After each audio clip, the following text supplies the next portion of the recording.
Depois de o submeter a um exame preliminar, servindo-nos, fundamentalmente, do microscópio ultraopaque e a outros estudos complementares, a fim de estabelecer índices, estado das células e das médulas, bem como dos componentes orgânicos e inorgânicos, confirmamos o que já sabíamos.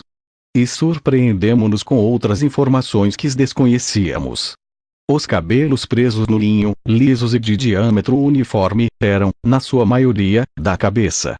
Encontramos também alguns ondulados e de diâmetros variáveis, 3 centímetros de comprimento e 60 micros em média, que procediam, possivelmente, do tronco ou de algum membro.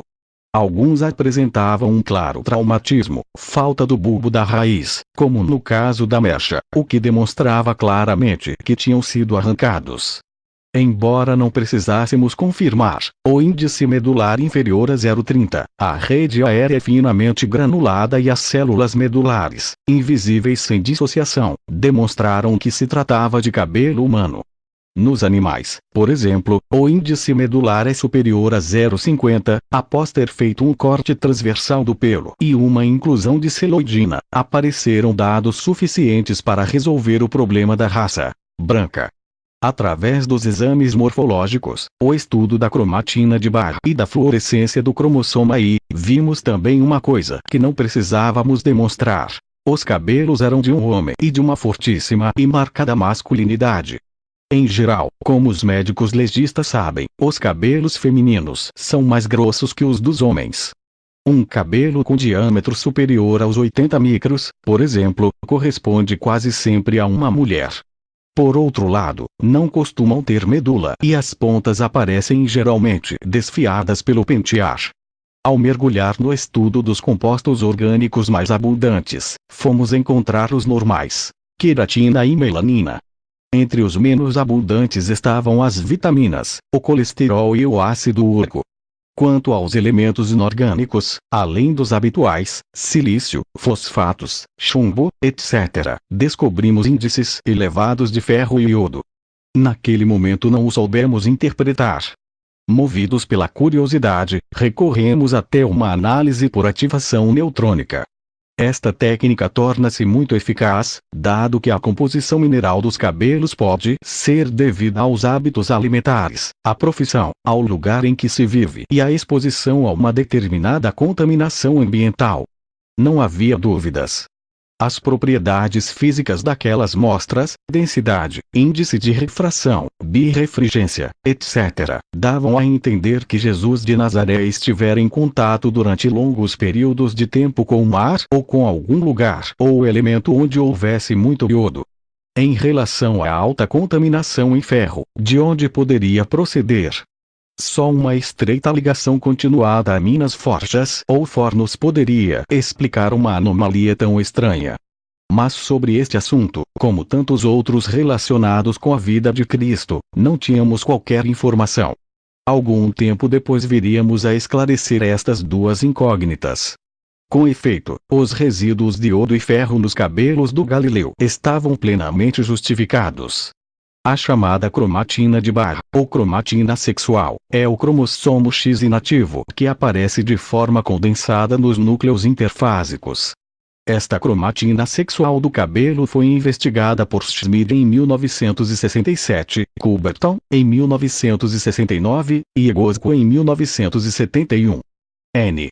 Do M também descobrimos claros sintomas de um progressivo encanecimento do cabelo. Não podemos esquecer que Jesus morreu quando contava quase 36 anos de idade, que, naquela época, podia ser considerado como estando na fronteira da maturidade. A média de vida oscilava ao redor dos 40 ou 45 anos. Ao submeter o lençol a um bombardeamento por ativação neutrônica, apareceram sinais de algum tipo de afecção bucal, possivelmente cárie, e resíduos de algo que nos intrigou muito. Uma doença aguda, muito distante no tempo, talvez durante a infância, que apontava para uma sintomatologia de caráter viroso. Numa das minhas longas entrevistas com os membros da sua família, em especial com Maria, sua mãe, tive conhecimento de que Jesus, quando ainda era muito pequenino, sofrera de uma perturbação intestinal, talvez uma disenteria. A análise do sangue que manchava o lençol reservou-nos também várias surpresas. Para começar, a nitidez das marcas, quase perfeitas, deixou Eliseu atônito. Eu tivera a oportunidade de observar aquele fenômeno tão singular no interior do sepulcro e também para mim era inexplicável. Se o corpo fora separado do lençol, e isso era evidente, por que isto não fez com que os coágulos e fiozinhos de sangue ficassem esborratados? Quando se tira um pano de uma ferida provoca-se sempre um borrão. O cavalo de Troia utilizou também, nas suas investigações, o chamado AAN, análise por ativação neutrônica. Este processo permite estudos não destrutivos. Além disso, com o AAN conseguem-se análises múltiplas de elementos presentes. Isto é, consegue-se determinar com grande precisão quantidades que oscilam entre 10B e 10I. Com uma só radiação neutrônica é possível também estabelecer a identidade de 15 a 18 elementos presentes na amostra e nos referidos níveis de 206 e 109. No caso de que estamos falando, foi suficiente a utilização de poucos milímetros quadrados da superfície sanguinolenta do tecido. Fundamentalmente, a nossa metodologia consistiu no seguinte: os elementos submetidos ao bombardeamento neutrônico tornaram-se radioativos, de acordo com as suas características nucleares, por pressão de um nêutron, emitindo, em consequência, radiações A, B e Y. Por último, utilizamos as radiações gama, que possuem uma energia característica para cada elemento. Portanto, a presença de um elemento detectada através da identificação por radiações gama. No que se refere à quantidade, fácil fixá-la através da medição da intensidade da radiação gama, comparada com a de um padrão. A nossa análise procurou sobretudo os conteúdos de natureza mineral do sangue, macroelementos e G-elementos, de acordo com as tabelas científicas de Genji. Ao todo, conseguimos localizar iodo, cloro, bromo, potássio, sódio, zinco, ferro, fósforo, cálcio, cobre, enxofre, estanho, flúor, silício, magnésio e chumbo. A ordem está relacionada com o volume encontrado nas mostras. Estas foram submetidas a radiações neutrônicas com um microejector alimentado pela nossa pilha nuclear.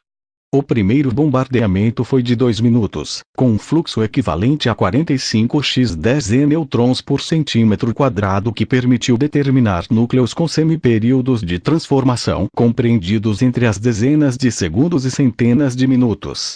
Um segundo bombardeamento, de quase 120 minutos e um fluxo de Lx10 nêutrons por centímetro quadrado, localizou e transformou os núcleos de mais longo semiperíodo de transformação.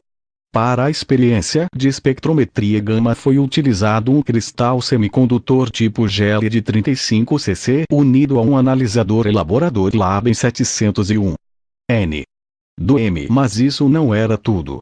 O sangue, em lugar de penetrar e empapar os fios do lençol, correrá por entre a trama, trespassando o tecido. Ao princípio atribuímos isto a um processo de fibrinólise. A permanência do Nazareno na cruz fez com que grande parte das feridas secasse, transformando os pontos e os derrames de sangue em coágulos. As malhas da fibrina atuaram como uma espécie de muro, que reteve as descargas de glóbulos vermelhos. Essa fibrina pode, provavelmente, ter depois amolecido devido à desidratação do cadáver e aos alcalis produzidos pela umidade amoniacal. O Dr. Barbetti escreverá sobre este fenômeno, afirmando que, talvez, no ambiente úmido da gruta, o sangue seco tivesse amolecido, dando lugar a uma pasta mais ou menos mole, que acabou por impregnar o linho e dar origem a decalques de grande nitidez. Mas esta hipótese tinha alguns inconvenientes. Por exemplo, a grande hemorragia causada pela descida da cruz e durante a trasladação do cadáver para o sepulcro. Nesta inevitável manipulação do cadáver, o sangue retido numa das cavas sairá pela ferida da lança e escorrerá, devido à gravidade, por toda a zona dorsal, à altura dos rins. Este grosso fio não teve tempo para secar ao ar livre, no entanto, também não empapara os fios da mortalha no processo normal de capilaridade. Todas as manchas de sangue examinadas pelo meu companheiro eram superficiais. A explicação da fibrinólise não era, portanto, convincente. Em síntese, não pudemos ou não soubemos esclarecer o fenômeno. A não ser que isso tivesse, é claro, alguma relação com o assunto também obscuro e complexo das manchas douradas.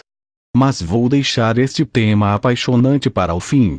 Foi a crua realidade que tínhamos diante de nós, o misterioso desaparecimento do corpo de Jesus, que nos obrigou a rever tudo e com extrema cautela.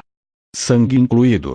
Estávamos conscientes de que aqueles coágulos tinham pertencido ao homem da cruz, mas, com a pressa de desfazer o enigma, submetemo-lo também às mais variadas provas de laboratório.